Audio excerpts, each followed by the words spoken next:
Have fun, everybody. It'll be a good program. It's going to be fun. Mhm.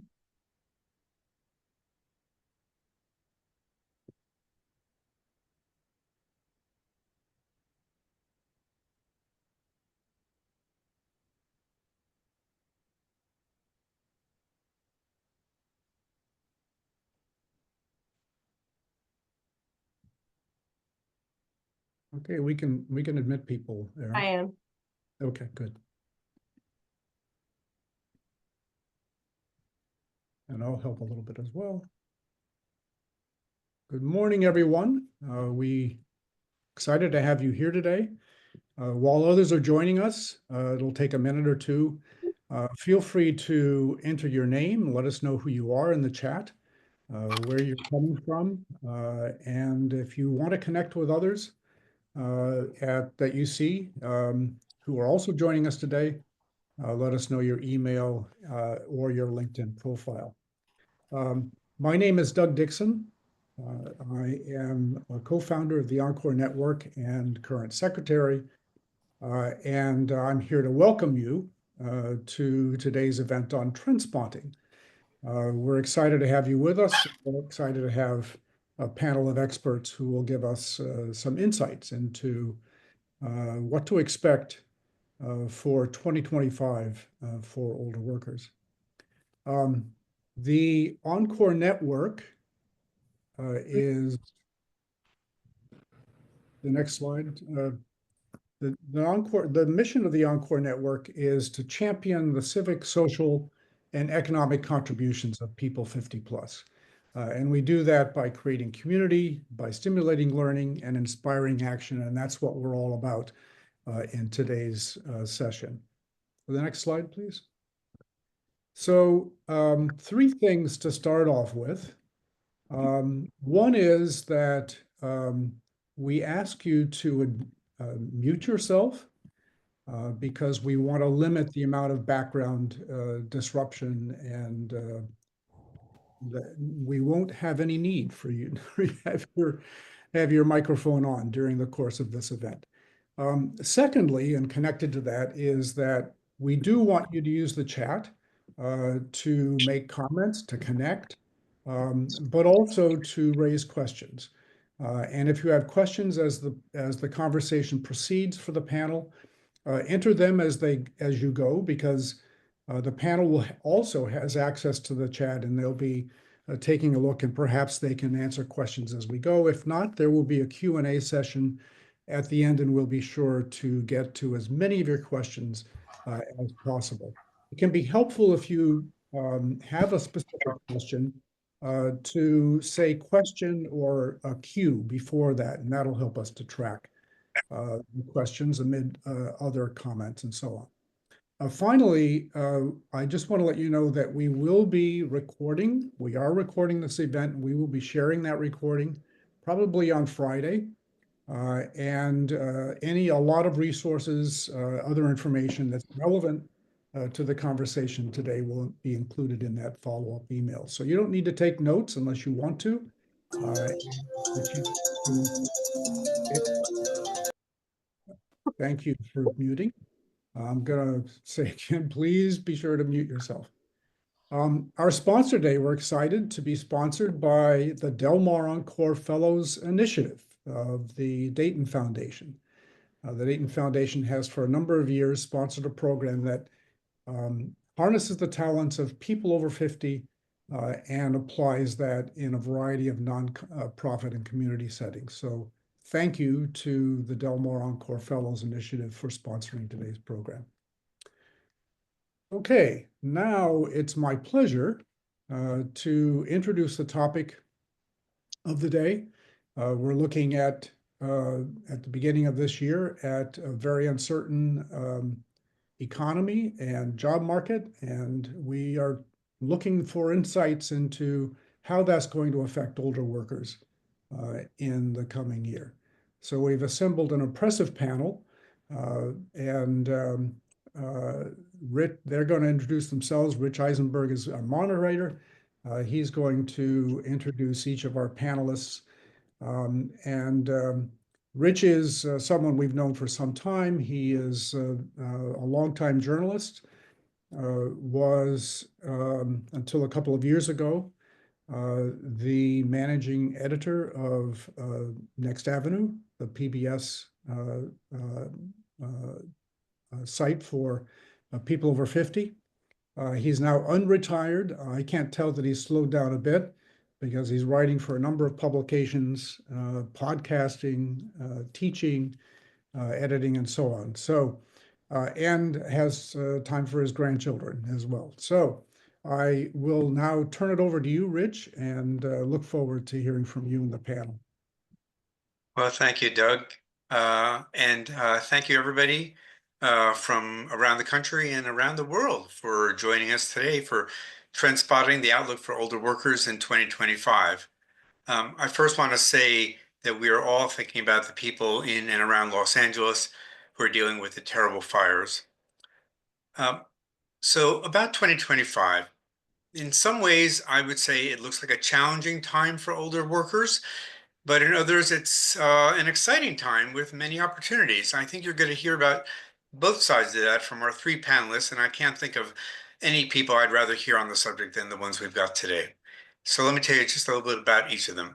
Catherine Collinson is the CEO of the Transamerica Institute, where she publishes the annual Transamerica Retirement Survey, and she's constantly interviewing workers, employers, and retirees. Chris Farrell is the senior economics contributor at Marketplace on NPR.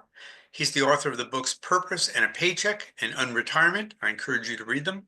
And a frequent writer about older workers for Next Avenue, the PBS site for people 50 plus, as Doug mentioned, where I was the managing editor, and I was lucky to work with him for many years.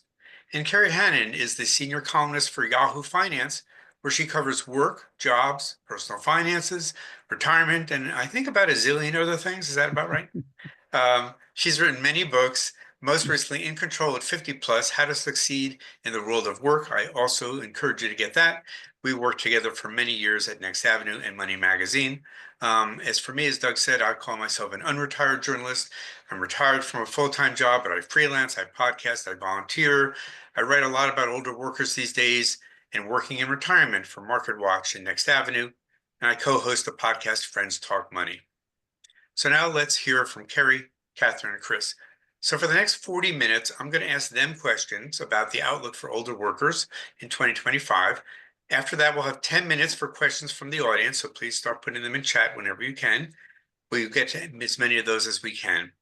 So I guess I'll start with a big picture question for the panel, and that is, how are you feeling about the outlook for older workers in 2025 compared with 2024, and why? Maybe we'll start with Chris, and then Catherine, and then Carrie. So I'm optimistic about prospects for older workers in 2025, building on the momentum from 2024. And as we all know, there's a lot of uncertainty about economic policy and how that's going to unfold in 2025. So part of what I see is that organizations are going to put a higher value on people who have knowledge, have experience, will be able to navigate a lot of the turmoil. So I think the older worker will be seen as more valuable, building on the trends. And then there has been no change in the fundamental backdrop, which is the fact is, it kind of ebbs and flows a little bit, but the fundamental backdrop is we're still in an economy where firms are looking for workers, not an economy where workers are looking for firms.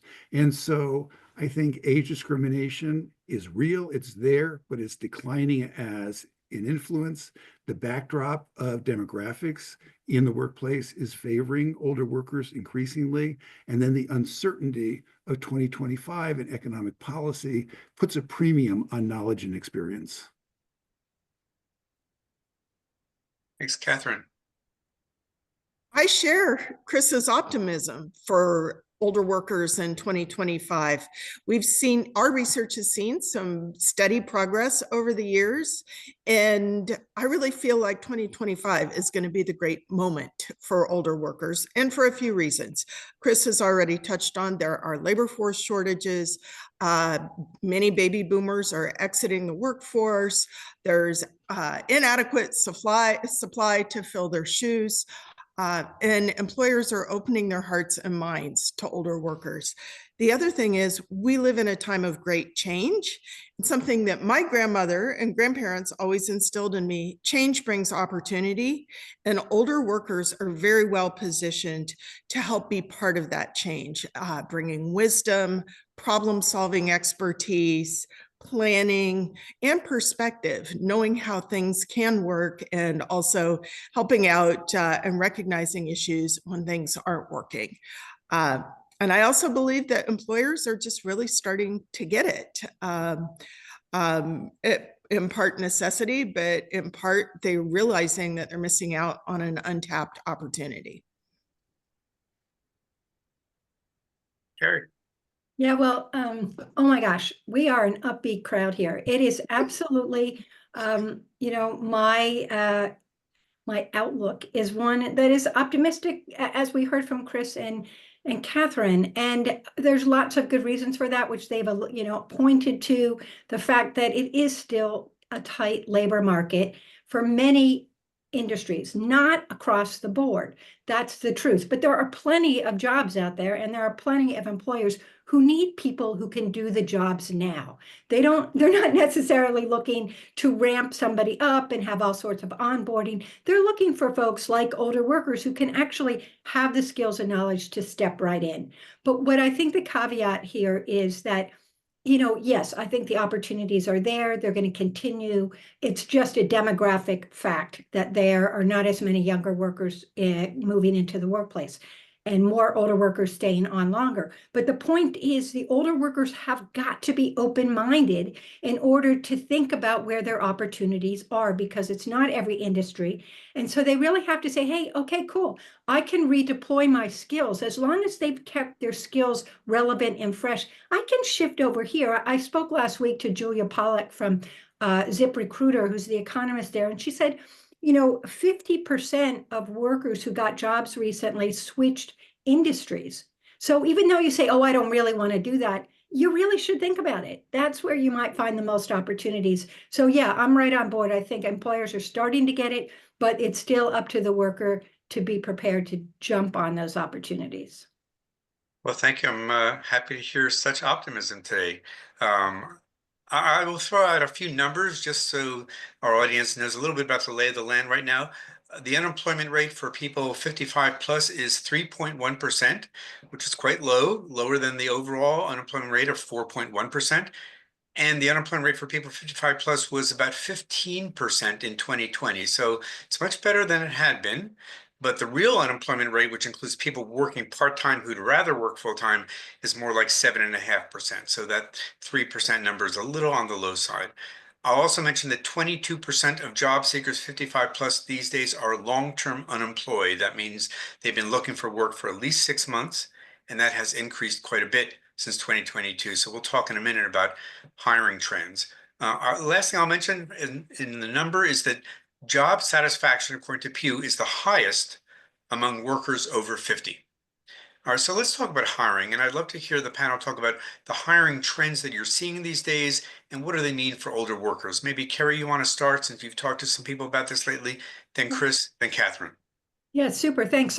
Right. So here's what I'm hearing is that, yeah, there are plenty of jobs, as I just mentioned, but the process is, it's time consuming, and it's not as simple as it once was. So, it does take longer. It is more difficult in many ways, but the opportunities are there. But I think what we're seeing is, there's so much attention paid to these job boards, and there's nothing wrong with a good job board, but most people that I talk to, the hiring managers, are hiring people they know. Referrals is still the number one way. It's people they know or people they know. I mean, it's the old-fashioned way of hiring. So we drum off this all the time. The three of us, the four of us, when we're talking about work and jobs, it's who you know, it's who you know. And this is not changing. It's more important than ever because they're getting so many applications for jobs that you have to really do your song and dance. You have to showcase yourself. You have to have people at your back that can vouch for you. And I think this is something that some people, kind of roll their eyes, really, networking, that's so boring. But I love to say networking is one letter away from not working. Thank you. Okay, so I'll just repeat what Carrie just said. But what I want to add is it's not really quite a hiring trend, but I believe that it is feeding into the hiring trend, which is coming out of the pandemic. One of the really big surprises was the dramatic increase in people starting their own business. And if you look at the longer term record, it was really entrepreneurship was declining in the United States. And it's always people be surprised about that because you look at what's happening in Silicon Valley and other places, entrepreneurship must be thriving. But the actual new business formation was in a decline. Well, that has reversed since the pandemic, and new business applications skyrocketed. And even though they come down somewhat, they're continuing. And so one of the things that I think in terms of with hiring trends is that when people get frustrated and they can't get a job through the job board, but they have knowledge, they have skill, they have experience, what they're doing is they're starting their own business. They may go into business with a couple of people, they just may be self-employed, be a solopreneur. But I think feeding into the opportunities for people who are applying for work is that a lot of people are just simply saying, now's the time for me to start my own business. And so, although that's not directly a hiring trend, I think that it's a lot of the same dynamics and it feeds into the trend. Catherine? Um, well, just building on Carrie and Chris, another thing that we see, because jobs are evolving. We live in a time right now where there are rapid technological changes, and those changes are transforming jobs. And this actually affects workers of all ages. And I even think of it as sort of riding the wave, understanding how jobs are changing so that you can recognize, oh, I can do this, and then packaging yourself accordingly when you're going out looking at prospective employment opportunities. It also means new types of jobs are going to be created. And that kind of levels the playing field, because if they're brand new jobs, it doesn't matter how old you are. They're new jobs. So to be a detective and research what the opportunities are, talk to as many people as possible, and that's part of building your network and getting to know people. But I just see there's a whole lot of opportunities, but you kind of got to get out there and do your homework and use your imagination and figure out how you can align yourself. And I also want to build on something that Carrie said, well, and both of you, with job boards, there is no substitute for networking and knowing people and ensuring that your resume gets on the hiring manager's desk. Job boards are overwhelmed with applicants of all ages, and it's just really difficult to cut through. A personal connection can make all the difference in the world. Chris? And Rich, just to follow up to this is that I do think where the job boards have a lot of value is for research. And you can use different, LinkedIn is wonderful for research. Job boards can be good for research, going through the Bureau of Labor Statistics data. I mean, it's really, you can gather a lot of information about jobs and what they might pay and what you can expect and what are some trends. But when you're shifting from doing your research to where it is that I want to go to, I actually want to pursue this avenue, or here's where I'm interested in making my move. Then you're shifting into talking to people, 6 degrees of separation, having your informational meetings, and always remember, most people will meet with you. Yes, don't remember the one that turned you down. Remember the 9 that said, yes, I'll have coffee with you. Thank you. Carrie, do you want to say something on this? Yeah, I just want to quickly add that I recently wrote a column about how to get hired in 2025 on Yahoo Finance. And I just wanted to refer to a couple of things from that column. Is LinkedIn just came up last week with a report they do called Jobs on the Rise. And it kind of mentioned, goes into what Catherine was saying, but some of them kind of surprised me. The first couple were AI oriented, an AI engineer and so forth, a consultant for AI. But there was also the workforce developer, somebody who can go in and help companies do their retraining programs, their upskilling programs, which are super beneficial to older workers when they get that right. Travel advisors. I mean, who thought? But everyone's traveling these days and they want help. So, I mean, these were some jobs that maybe seemed out of step a while back, but they're back again. An event coordinator they mentioned. physical therapists, and I've always loved the one for older adults. So what I'm saying is check out that list, because I think research librarian was one. I mean, these are not necessarily newfangled jobs, but they're adjusted to the new technology, the new way the world is looking. So I really think, again, that's a great list, and they list the different things available. And again, healthcare is still a great area to look at. Construction, government, manufacturing, and some of the white collar jobs are actually not doing quite as well. This was per a discussion I had with the Indeed economist. He mentioned areas that were growing. So I think we need to reconsider, what industries are growing, which ones aren't, and what skills. Employers are looking for skills more than anything. I mean, it really trumps experience in many cases. If you can show that you have just a new certificate, you've added new skills, you're currently using them, even if it's in a part-time job or a volunteer basis right now. Harry, you had something else in that Yahoo story that I thought was really, really great that I want to mention. You said that referred candidates get hired at a rate of 30%, while job applicants sourced through other methods only get hired at a rate of 7%, according to JobVite. So a lot of it is about who do you know and where you're getting your referrals from.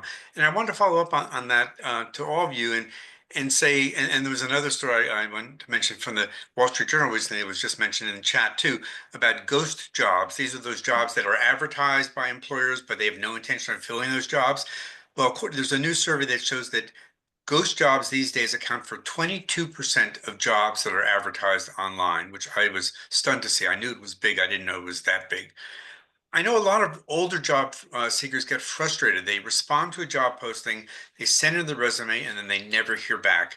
They think it's going into a black hole. So I'm wondering, what do you say to them? Catherine, any thoughts about that? Chris, after that, Carrie? Avoid getting discouraged, and look for other avenues. You want to be there on the job boards. Also, it's an opportunity to look at your resume. The art of resume writing changes constantly to ensure that keywords are there and that they're firewall friendly, just ability to get through and get picked up. And then look at it as an opportunity to do homework about specific companies. If there's something you're interested in, maybe you know somebody who works for that company. Great source for research. So my word is don't give up, but use it as an opportunity to also identify other avenues. Chris, what about the black hole? Well, I also think this is where networking becomes important, and really working your sources, working the people that you know over time, because you can reach out, you'll find out. I mean, it's probably not 100% accurate in terms of finding out what's a ghost job and what's not a ghost job. But if you know somebody, they're in the company, as Catherine was saying, they'll tell you, look, we're posting these jobs, but right now we don't have the money. So we're posting them. They're kind of like placeholders. They're not really fake jobs. They're placeholders. And then depending on how 2025 rolls out, they may either fill them or they may gradually disappear. But I think this is your protection, is working your network, working the people you know, working the phones, working LinkedIn. I mean, these are the things that can help protect you. And you can find out, is this a real job or is this something that they put there as a placeholder? And Carrie, some people say, well, I sent out 500 resumes and nobody responded to me. What do you tell people who say that? Don't send 500 resumes. Oh my gosh, that makes my stomach turn thinking about it. You absolutely need to pick a dozen companies where you'd like to work, and that their mission speaks to you, that you care about the product, that you value what they do. This is our time to take control of the jobs we want. So let's be a little selective. We're hiring them too. So narrow your choices down, get on LinkedIn and say, who do I know at these companies? And that's where you're not going to get stuck in that cycle of not getting any response. At least you have somebody who can say to you, this is a real job. Chris and I have talked about this a lot. This is really important, to be selective about where you want to apply, and and then you can tailor your resume. You can see what openings they have there. And Rich, I will say one other quick thing is I absolutely love LinkedIn. And I know I've already mentioned it once, as have others, but I'm telling you, I am an older worker. And 3 years ago this week, I was hired by Yahoo Finance full-time. And it was through an a recruiter on LinkedIn who found me. I wasn't even applying for a job or looking for a job, but because I had a really active profile on LinkedIn, I was engaged. It was obvious that I was currently doing the job that they wanted to fill in many ways. I was a great candidate for them, and it's been a fantastic thing for me. But I'm telling you, it's that LinkedIn connection that can really help people. There are lots of other good places, but I'm a huge fan of LinkedIn. Eric, just one last question about LinkedIn, as long as you brought it up. What do you think of this open to work that LinkedIn lets people put on their profiles? Some people think it's a good idea, some people don't. Do you have any feeling about that? Yeah, I'll be honest with you, Rich, I'm not a huge fan of it. I just think it feels needy. It feels like you're desperate in a way. That's just maybe my personal take. There might be statistics that show that it's hugely successful to people. I'd rather take a quieter approach than being quite so blasting it out there.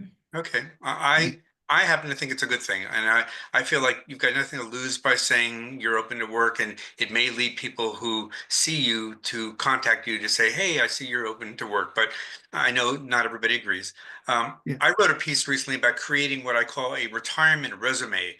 If you're looking for part-time work or gig work in retirement, and what I heard when I was reporting that was that there's some people want to work in retirement, and they really need to update their resumes. They haven't done that in 20, 30 years sometimes, and bolster their LinkedIn profiles to be stronger candidates. So I would say if you haven't done a resume in a while, it may be time to freshen yours up. Let me switch topics now to ageism. It's a topic that's you've already mentioned a little bit, and I've heard a little bit in chat already. It's something that we hear a lot from older job seekers and older workers. Now, it seemed to me like it was becoming a little less of a problem because of the tight labor market, and some states and cities have been cracking down on ageism by employers. But now I'm not so sure because companies are dropping their DEI policies. Age is sometimes part of that, often it's not. Companies are becoming more selective about hiring. So I'm wondering, what's your outlook for ageism in older workers in 2025? And I'll start with Catherine and then Carrie and then Chris. Um, yeah, but through our survey work, we ask employers when a worker is too old to hire a job prospect, and we also ask when they consider them too old to work. I'm going to start with the glasses half full. More than half say it depends on the person, which I think is really good news. That's the half that we want to focus on. Among those who give an answer, though, the response, the median age, the response is surprisingly low. In our last published survey, which you can find on our website at transamericainstitute.org, the median age of those who gave a number of job prospects to hire was just 58. And at the same time, employers recognize workers want to extend their working lives and they're facing hiring shortages. So I think there's a lot of dots to be connected. And it really does, I'm going to focus on it depends on the person. And I think it's up to each of us, because I'm an older worker myself, is to do everything we can to live and work and lead by example. And we're not going to change everybody's hearts and minds all at once. But I think we can make tremendous progress. The other thing that we saw that is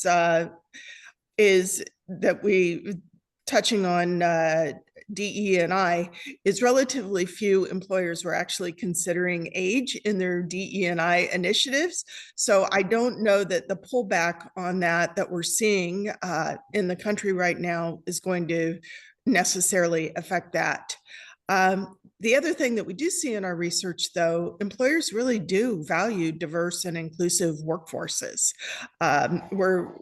So there's a lot of mixed messages going on, but in their totality, I see forward movement. But sometimes it feels like glaciers are melting faster. But I would say I'm still optimistic. I would say I've seen employers say that they love multi-generational workforces, but I'm not necessarily sure they really do. Carrie, what do you think about ageism in 2025 from employers? Do you think it's any better than it was before, worse, changing? I depend a lot on great research like Transamerica does, and what they have found and what I hear anecdotally is that, it's inching, like small change, but honestly, ageism is still deeply embedded in the workplace culture. It's super hard to get away from that. And even the CEOs and the leaders, they have, even if they're older, they have bias against people their own age. So it's not, it's a tricky situation. And we should always add that younger workers have ageism issues as well. I mean, there's just as much saying you're not experienced enough and all that. It goes both ways. So it's not my coat where the wine is downstairs. done. But I do find it, yeah, I think people are becoming more aware about it because we're talking about it. People like us we're making it part of the conversation. And we just need to continue to keep trumpeting that out. But change is quite slow. And until they're actually not able to find younger workers seriously, they're not going to take it too seriously. Chris, any thoughts about this? I think we're always amazed at how much senior leadership relies on stereotypes in so many of the decisions that they make. In terms of who they hire, who they don't hire. And Carrie made a very important point, is oftentimes involving young people or what kind of degree you have. I mean, there's all kinds of stereotypes, but there is, and I think it's indicative, Age Friendly Institute 15 years ago, they did a survey, and it was about, facing ageism at work. And I believe it was like 95, 96% in the first survey. In the latest survey, which was in August, it's down to 65%. And so that sort of echoes with both what Carrie and Catherine are saying, which is that it's still terrible, right? But the direction is going in the right direction. The other thing I would say is you just have to look at the numbers. I mean, people are hiring a lot of people 55 plus. The labor force participation rate is going up. The Bureau of Labor Statistics predicts that 57% of new hires out to 2032 are going to be 65 and over. So you just sort of start looking at the numbers and you look at the actual hiring. And what I become convinced of is an awful lot of this has nothing to do with being enlightened, with being understanding, with being a good citizen. It simply has to do, how does the organization get its job done? And if it turns out that your applicants are older, you're going to hire them because you need to get the job done. And that's what more and more companies are facing. I think if they, in their ideal world, everyone would be 20 years old that they could pay really little low sums to, and they could dominate and tell them what to do. That's not the world that they live in. And so this, low unemployment is one of the great pressures for social change that is out there. It doesn't happen immediately. It doesn't happen right away, but low unemployment is a pressure for social change. And the demographics too, because it seems like Yes. for the long term, we're going to be seeing not enough younger job applicants, younger workers, and a lot of older people who want to work and can work. So I feel like employers in some ways will need these people because there aren't going to be enough younger people for them. Carrie, And what it really does, I'm sorry, go ahead, Carrie. Oh, no, Chris, finish. I'll go next. I was just going to say, and what that really means is if we were having this conversation in 10 years, we're not going to be talking so much about younger workers and older workers. We're going to talk about intergenerational workforce, intergenerational teams. The word that we will be using is intergenerational. Gary?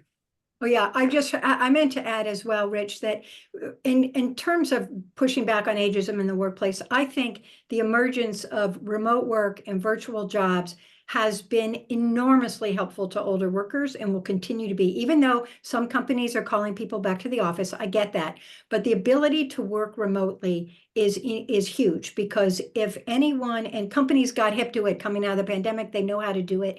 They actually, a lot of them want this. And if you have any health disability issue that makes commuting difficult, the ability that has taken you out of the workplace because of a health issue, it offers that opportunity to stay in the workplace. In addition, if you're not right next to somebody who's 20 years younger than you, it's subliminal, but you're not, like, that ageism thing doesn't creep up quite as much. And so I think the opportunity to have a remote, and also think contract, the emergence of this slew of contract positions now, yes, it's not ideal for everybody, but it's great. They're often remote jobs, and it's great for keeping older workers active, their resumes alive, and opening the door to future full-time possibilities. One last thing I'll say about ageism before I go to solopreneurship and entrepreneurship again is there's a study by something called My Perfect Resume. They found that 92% of older workers said that they felt pressure to either conceal their age or downplay their experience to avoid negative perceptions at work, which I thought was pretty terrible. But one way people can maybe avoid ageism from employers is to become their own boss, where you don't have to report to anybody because you're the boss. So I know, Chris, you talked a little bit about that, but I'm wondering if you want to say anything more about what do you think the outlook looks for self-employment and solopreneurship for older adults this year? And then I'd love to hear if Carrie and Catherine have anything they want to add. Well, I just think this is one of the most important and surprising trends. I mean, I don't know about you, Carrie, but I know when I was, you know, doing stories in the 1990s, you know, the consistent message was, oh, older people can't start their own business. This is way too risky. This is a terrible thing to do. You know, starting your own business is 24/7. You know, there's all this stuff. And what has emerged is that what we realize is that the economy has changed in good ways that really does help and encourage as people get older to start their own business, to be the solopreneur, to be self-employed because they have knowledge, they have skill, they have experience. You might have just a little bit of money. Technology has lowered the costs of many of these businesses. You have a house and all of a sudden you have an empty nest. So that becomes your office. And so this is one of the most exciting trends. And Carrie had mentioned about, you know, contract work. And one of the things that does seem to be evolving in 2025, so there's a lot of opportunity in contract work, gig work, freelance work.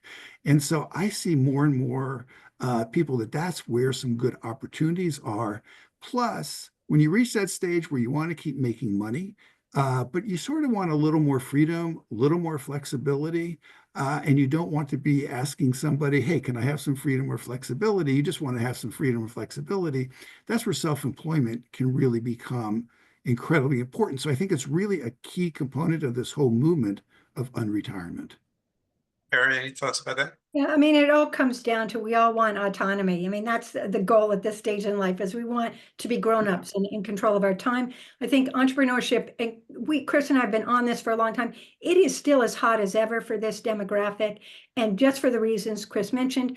And the beauty of it is, and he mentioned that, and I mentioned contract jobs too. This is great. Not only is it not that expensive to start your own business because you don't need bricks and mortar. You don't have to do all the jobs. You don't have to hire anyone full time. You can get a contract worker who can helicopter in and do your books for you once a month, and somebody who can do your social media marketing, and you build this whole freelance economy together, that they're your support staff, and it doesn't cost a lot of money to build your business today in the way it once did because of technology. And there's so many opportunities out there. Yes, you have to be, make sure that the niche is there, that it's why me, why now, why this product. You can't just start something. But the fact is, if you know your industry, you know where the holes are, you know where the opportunities are, and you have a network of people in that industry to help you launch yourself and get started. So I think it's super important. It's a great thing. One quickly, I need to say that everyone who's on this call probably knows this, but when you're an entrepreneur running your own business, there are some important things you got to remember. You got to pay attention to your taxes. This is really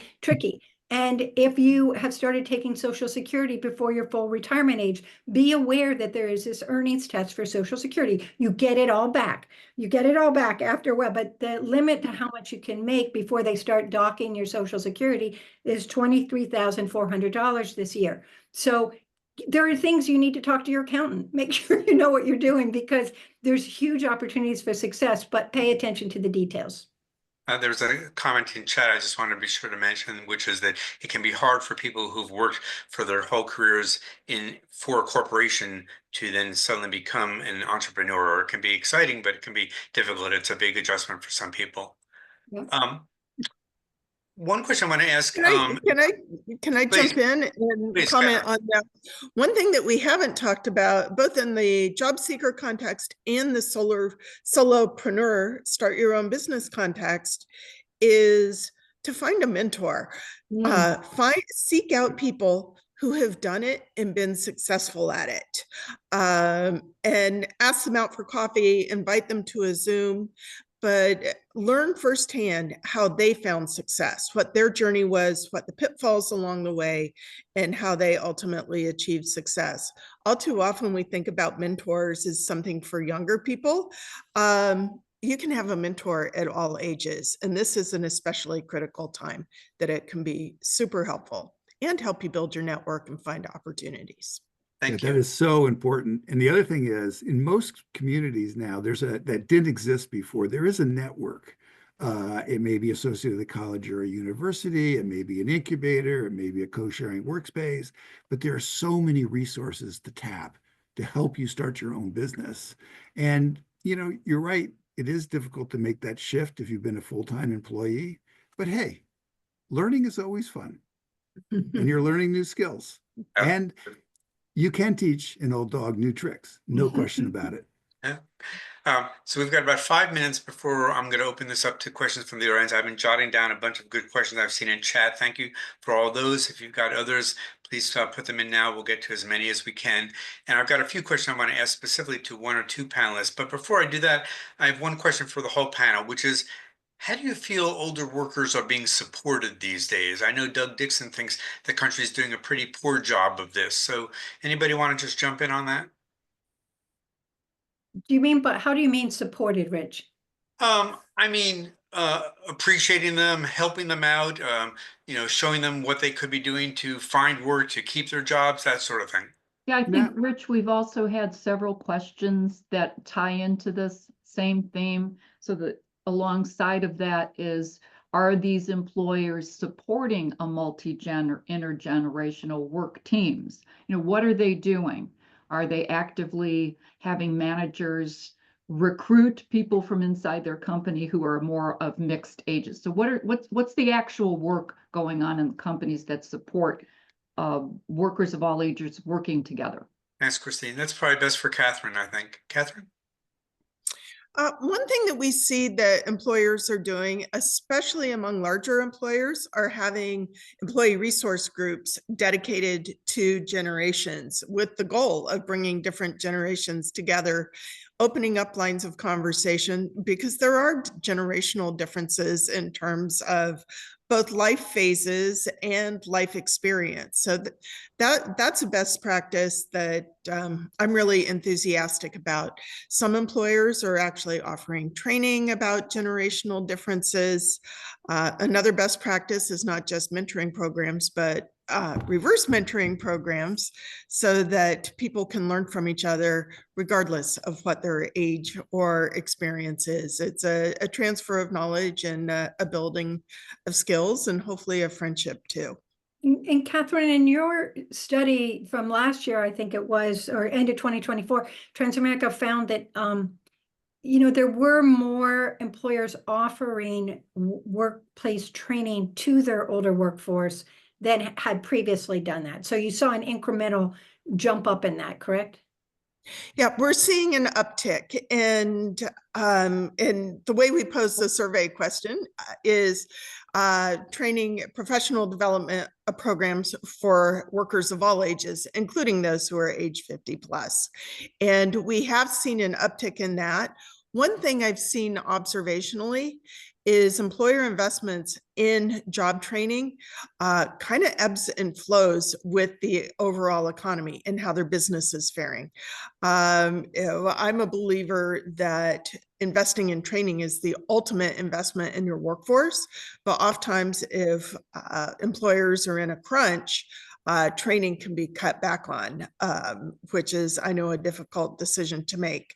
However, right now, we are in such a time of profound change, both, if we look at everything globally, nationally, locally, technological advances, investing in training for workers of all ages, including the older workers, is absolutely imperative, because jobs are changing, realities are changing.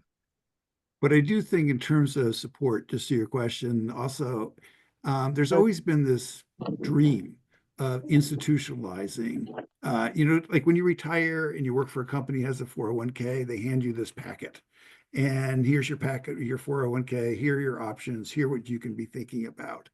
And we're still at a phase where it's a lot of individual initiative. It's a lot of people who are going out there and meeting up with like-minded people and trying to create it, reading articles and having, joining discussions like this. It really hasn't been in terms of support. I think it is still somewhat, these companies are doing it, these industries are doing it. I know I've done some stories, I think Carrie has done some stories that some of the high-end manufacturing companies, which you would not automatically think about, really do take this intergenerational very seriously. But there are other industries they could care less. I mean, that's just not our problem. And there's, So we're still in the trying to make this ecosystem work. I got to ask everybody about AI, but particularly Chris, I want to hear from you on this because I know a lot of older adults are worried about AI, that it might make them lose their jobs or not get jobs. But I think I heard you say that you think in some ways AI could be a good thing for older workers. Chris, you want to talk about that? Yes, I think overall AI is good for the workforce, but if you're looking over the short period of time, the next couple of years, and you look at what AI is going to be doing is automating certain tasks. And then what happens when that's happening is that there's a greater value on judgment and experience and knowledge and kind of, there's a formal book that says how things get done in organizations. And then there's the informal book, which is how things really get done in organizations. In that informal book, you have to have experience to understand it. So I think the next couple of years, actually, organizations are going to put a higher premium on knowledge and judgment and experience, which translates into AI net is a benefit for older workers, particularly as AI also can make jobs less stressful, less in certain ways. Thank you. So now let's go to questions from the audience. I'm going to kind of ask our panel to do this as much as possible as a lightning round because I want to get to as many as we can. So if I don't get answers from all of you for each question, I apologize, but I'd love to get to as many questions as we can. So one question that came up is, are you seeing any trends about bigger companies versus smaller companies versus medium-sized companies in their interest in hiring and keeping older workers? Anybody want to jump in on that? I like to think smaller companies are. I've seen a lot of small associations, startups, like even as we were talking earlier about the entrepreneurship, they're looking for people. If we're starting a business and we're a bit older, we're quite happy hiring somebody who's in our age range as well to augment our work. So I do think, but I think I see more of the activity at the lower end than the big companies that have more policies in place. Thank you. And I guess that also means that may be a good place to be looking for jobs is locally or through small businesses that you may have some connection to. Another question that came in was, how can people sell their wisdom and experience if they're not up to date in their technology skills? Anybody? Well, I think in terms of the technology skills, there's so many resources out there. And again, depending on your industry, I've learned that in marketing and advertising, you can have some real changes in the technology. In my industry, I mean, we use technology all the time, but quite frankly, it's an evolution. It's not particularly difficult. But I think there are a lot of really good resources in almost every community to try and help you, but figure out what it is you really need. Right. Because you don't have to learn how to program. AI is going to do that for you anyway. But what you do need to do is, okay, what are the programs that I need to understand? And I can pick up some other stuff if I get the job that I want. And you can find out what those things you need to know by looking at the job description or look on LinkedIn at people who have similar jobs. What skills do they have? Do I need that? How do I go about getting it? Lots of places to cherry pick learning new skills online. You don't have to sign up for a big graduate program. It doesn't have to be super expensive. And Rich, can I say quickly, I'm a big fan of if you're marketing yourself, it doesn't take that much tech savvy to know that if you can somehow on your resume and on your LinkedIn profile so far in an interview, tell your car story, the challenge, the action, the result, have numbers to quantify what you've done, what problem you solved, how you did it, how you brought in sales, or you got ahead of schedule on something. Hiring managers want those numbers. They want that statistic, and it's a great way to showcase yourself. Are there anything you've been seeing in terms of what kinds of tech skills employees or job applicants and older workers should be working on, and are they actually looking for those skills and getting up to speed? I'm going to answer this in a couple of different ways, and you see me smiling because the first thing is to have some confidence. Take stock in your skills. There's this I'm going to call it weird stereotype or societal hangover that older individuals aren't tech savvy. If we look at the workforce, we have boomers, Generation X, millennials. They were here for the PC revolution. There's already been widespread technology adoption, even among the older generations, Gen X and boomers in the workforce. So give yourself some credit for the skills that you have. Another is it's kind of like surfing. You got to ride the wave and see where you're at and see where you can catch up. But for most people, I don't think you're starting at zero. I think you're starting much further ahead than you think you are. And then the other thing that I see and hear all the time is, oh my gosh, buzzwords and jargon, and technology is just ripe for jargon. And there's new words today which conceptually are the same word, a different word that was used 20 years ago in a technology application. So I think part of it is having confidence, knowing where you can grow your skills, because chances are you already have a really good foundation, and also keeping in mind there's a lot of jargon out there that you just need to wade through. We had a question that came in that deals with the new administration. We're not going to talk politics here, but the question was when Trump was elected the first time in 2017, this person wrote, a lot of employers sort of put the brakes on spending until they saw sort of what was going to happen. And they were wondering, are we going to see that again this time? Now, I will say that I just saw in the Wall Street Journal a new survey that said nearly 2/3 of employers say that they plan to add permanent roles in the next 6 months. And that's a big rise from the middle of 2024. But any of you have any thoughts about what you think the effect of the new election may mean for older workers in any way? For whatever reason, right now, I've seen the same optimism from the employers I've spoken to. There is this idea that there's this renewed that business is going to be good, at least through the first part of the year. And so they're saying they're hiring. Will they actually do that? I can't tell. I don't know. But that's the sentiment out there right now, that there is this sense of optimism. Chris, have you seen that? Absolutely. I mean, it's coming into the new year, that there is that sense of optimism. And I think it's really two optimisms coming together. I mean, one, a sense of optimism that there'll be less regulation, a number of other things that have been discussed, but you also have AI having a bigger impact in terms of investments that are going on in companies. So I think between the two, companies are coming into this year thinking, yeah, we're going to be hiring. We're not back in, 2022. We're not back at that surge of hiring, but we're back into a world where companies are enthusiastic about their prospects, and you're seeing it in the markets. Would you share that enthusiasm if you're a current government employee? I mean, given there's a new initiative called DOGE. I mean, they seem to be going after multi-layers of government agencies of all types. What would you say to someone who's currently an employed by government at the state or federal level? Well, personally, I would say two things. One, employees at the state in government have enormous skills and knowledge, and they're experts. They know a lot.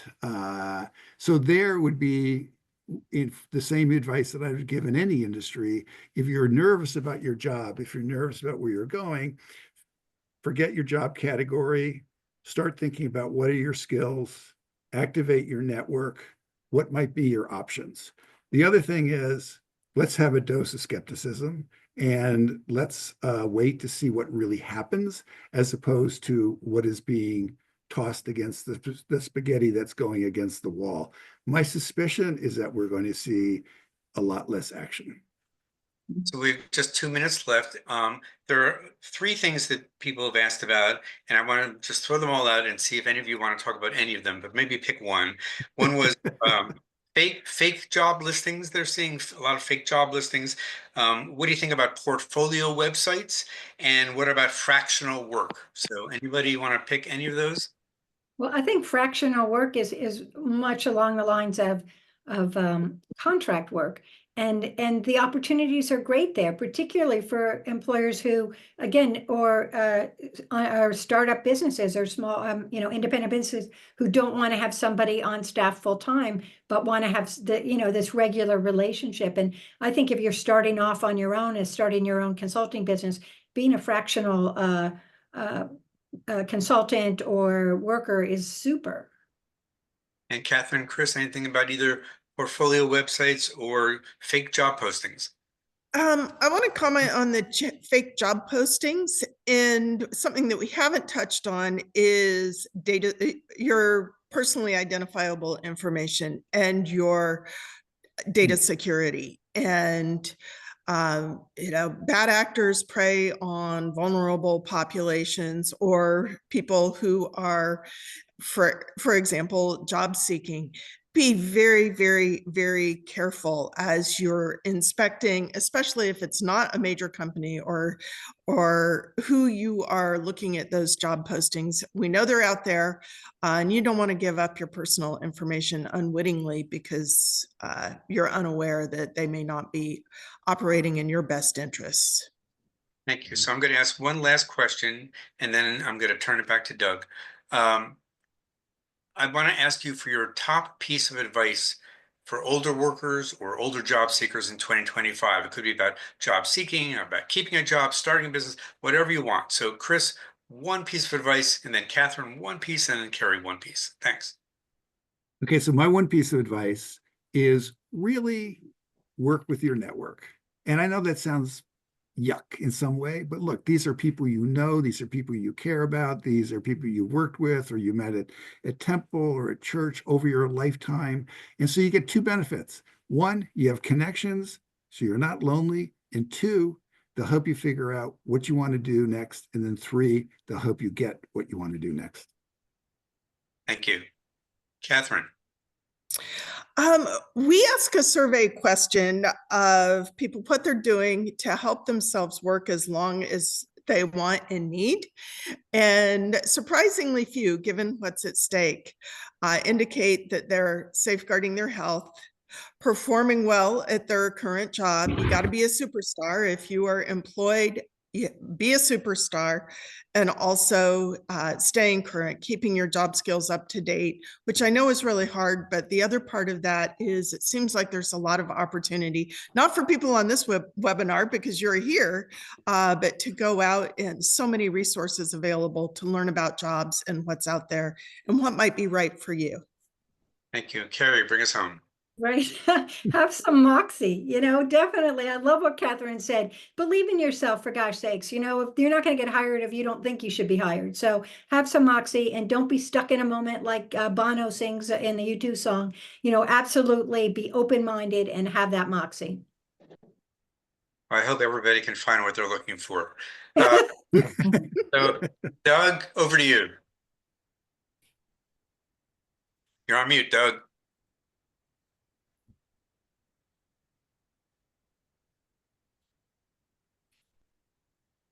If Doug is speaking, I cannot hear him. I can't either. He's got his. Okay, there he goes. I am. There we are. Thank you. Sorry, my mute button disappeared and I don't know why. But in any case, I did find it.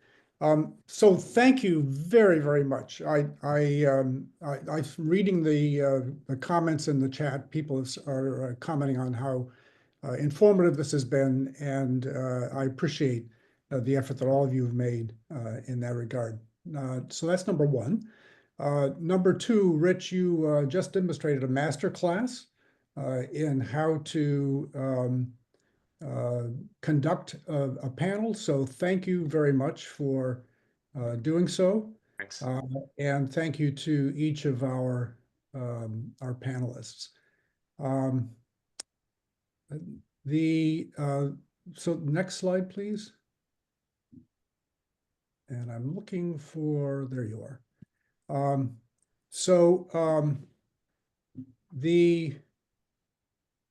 Hold on just a second. Okay, there you go.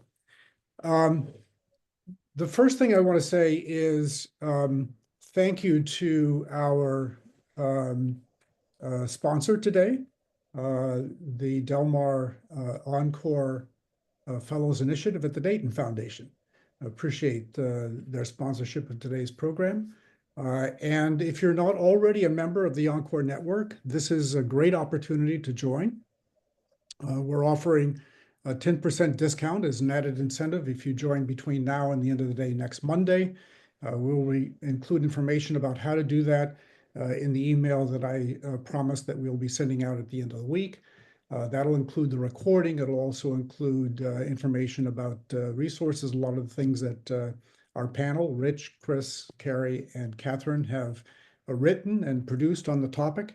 And it'll also include information about how to activate, how to join the network if you haven't already. You go to our website, you'll see the join button, and just add event special where you're asked to in the code. Next slide, please. We do have a couple of events coming up that I want to highlight. One is on February 19th, we'll be talking about tackling ageism with advocacy. We've talked a lot this morning about the impact of ageism on older workers and older job seekers. We've talked about how to navigate the current system. The current system isn't always as friendly and as well designed as it should be. And we know that there are changes that can be made. We're going to be talking about how we as individuals and organizations who have an interest in older workers, what we can do to help change the system and make the system work better for people over 50. Next slide. We also have an event coming up the day before Valentine's Day. Lynette Reiling, who has written a book called Your Encore, will be talking about compassion as a component of our experience in life at this stage. Next slide.